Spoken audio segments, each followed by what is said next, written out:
So, today we're gonna be talking about a game with a furry protagonist, the Steam page. A place full of so many games varying in both quality and price, but when you're so hyped to buy as many games as possible, you'll more likely find yourself forgetting to play most of them. I'm a man that's close to his 30s, please send help. As a result of compulsive buying, I ended up with such a massive library of games. It wasn't random though. I heard content creators that I love watching say their praise on those, and now I have digital titles collecting digital dust as we speak. So, in hopes to make this all worth it, welcome to Backlog Wonders, where we take a quick look at the games I collected throughout the years and we open up the series with Pseudoregalia. I must tell you in advance, this game is relatively short, but you know what's even shorter? Its price. Heck, you check it out. I can only show it to you in my local currency, but trust me, you're gonna find it cheaper than whatever lunch you had at a restaurant. I assure you. The game tells the story of an ambiguous anthropomorphic animal lady that's so good at jumping. She does so much workout that she developed. You start without much context. She gets inside a castle through a mirror and then you proceed to explore. And once you do, you learn that it's a platformer and a Metroidvania. You jump to reach platforms and later on you get upgrades that let you reach even more platforms. I must warn you that you'll fall off and gotta go all the way back to continue where you left off at times.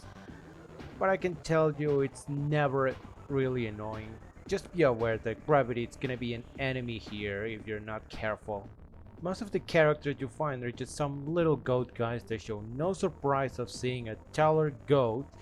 They say some funny stuff like complaining that they took away their furniture, which is to justify why the rooms are lacking of those. By the way, don't forget getting the map at the early rooms, especially if you get lost easy like me. Fun fact, this game didn't have any map at the beginning. It was added later on by the devs. It's a fun little fact that I wanted to share. I've been looking up the development of this game somewhat superficially. Also, here's some of the maps in question. You also have combat. You get to fight a variety of enemies using your tonfa weapon to smack them with a 3-hit combo and some air attacks.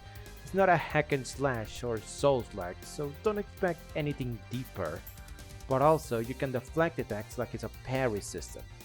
It's simple and quick combat. Now on the platforming. Like I mentioned before, you can unlock skills which really are the game's big selling point, and I'm gonna tell you why. You will push levers with attacks using enemies and obstacles to jump higher, bounce off walls, glide on walls. You can do acrobatic movements to reach areas that may seem impossible until you try it. You can sequence break without being a speedrunner, let me tell you.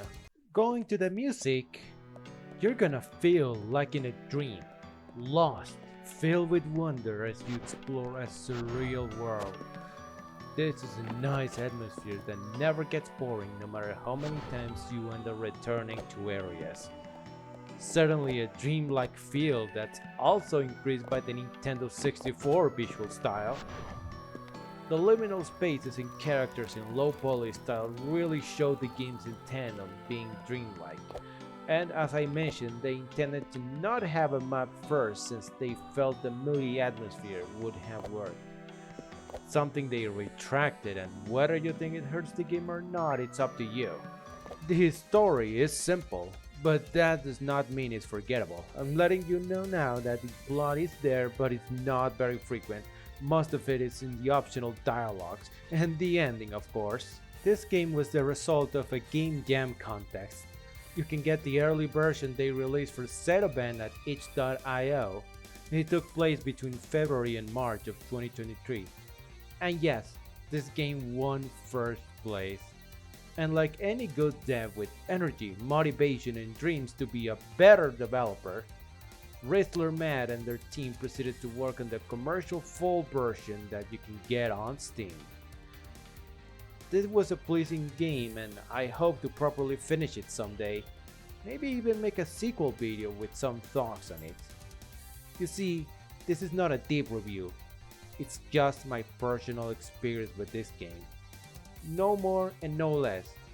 With so many games I believe I have plenty to talk about for a while. I plan on making this a series. It maybe even includes multiple titles next time. But for now, I'm happy with my current thoughts on Pseudoregalia.